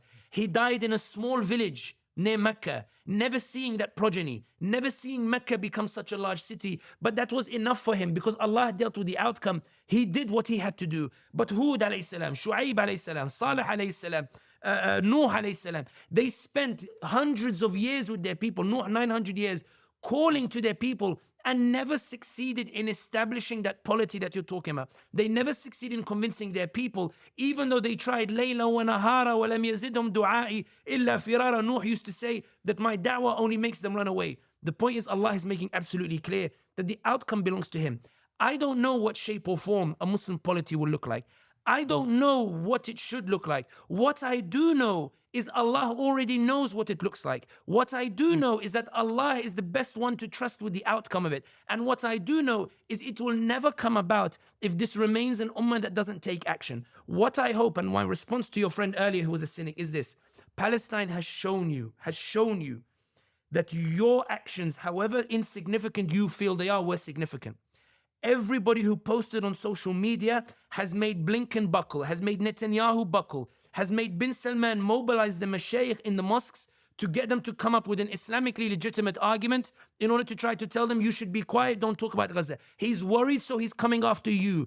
We've seen Erdogan go from being neutral to saying we want to defend the Palestinians. The Ummah has power. The reason it feels it doesn't have power is because it never took that first step that required Allah to take 10. And when you meet the people who take the first step, they are extraordinary people. There are people who liberated the Muslim world from colonization. There are people who established those independent states that in their intention, they were hoping those states would join together. That's our responsibility to try to encourage that. But the reason why I mention all of this is to go back to the point. There are some who will say, Sami, you duck the question in terms of describing the substance and form of the polity. The reason why I'm ducking it is because that's not the essence of the question. The essence of the question is this. It is Islam that made the Muslims great, not the Muslims that made Islam great. It is Islam. As long as we see Islam as something that governs our actions, as long as when we go to work in the morning and we say, Alhamdulillah, that we have the rizq, and we try to excel in our jobs so that maybe we get that promotion, or maybe we're kicked out of the job, but we learn the expertise to establish our own businesses, our own Starbucks, our own McDonald's, our own corporate entities. Maybe one day if we see Islam as a means of political action, When we see Keir Starmer, we're able to get together in order to punish him in the elections or to punish Biden in the elections. That requires political thought that stems from an Islamic desire to take action in the hope that Allah will reward the action and that Allah will produce an outcome. I always have a positive relationship with Allah subhanahu wa ta'ala. I believe everything in his hands. Wallahu ghalibun ala amrih, walakin akthar an-nasi la ya'lamun. Allah is always in control of all affairs, but people tend to forget it. I think that when it comes to Palestine, people often say, they say, I feel despair, I feel heartbroken. But this is not the time to feel despair or heartbroken. We are in the middle of a war of narratives. That's our battle at this moment in time. And we are winning that war of narratives. When Biden is changing his support for Israel or suggesting that he's going to limit support for Israel, he's not doing it because he wants to, he's doing it because we're forcing him. And that leads me as a political analyst to plead with this ummah, to plead, keep going. Don't let people tell you you're powerless. Don't let people tell you you're insignificant. Don't let people tell you it doesn't matter. For Allah subhanahu wa ta'ala says, وَمَنْ يَعْمَلْ مِثْقَالَ ذَرَّةٍ خَيْرًا يَرَى. He who does even an atom of good deeds, Allah sees it. Allah sees an atom and He amplifies it. So when He sees the tweet, He amplifies it. When He sees the Facebook post, He amplifies it. When He sees the Instagram, He amplifies it. This in ordinary circumstances, people probably wouldn't watch the video. Inshallah, Allah will amplify it, provided our intention is about trying to pursue that. To conclude on this point, even though I've become notorious for that sentence, to conclude on this point, I think that a Muslim order or a Muslim polity or a Muslim success or a successful Muslim society is defined by a people who believe that their actions are governed by Islam, not in terms of its injunctions, but that they are inspired by Islam. That when they read the ayahs of the Qur'an, it inspires them to excel in science. One of the reasons Christianity left Europe was because people came to realize that Christianity was not aligning with scientific advancements, that it was not encouraging intellect, that it was hampering that. The reason the Muslims thrived was because they found that the Qur'an was encouraging it, that the Qur'an was commending it, that it was even giving them clues as to where they should look in order to advance in terms of science or the like.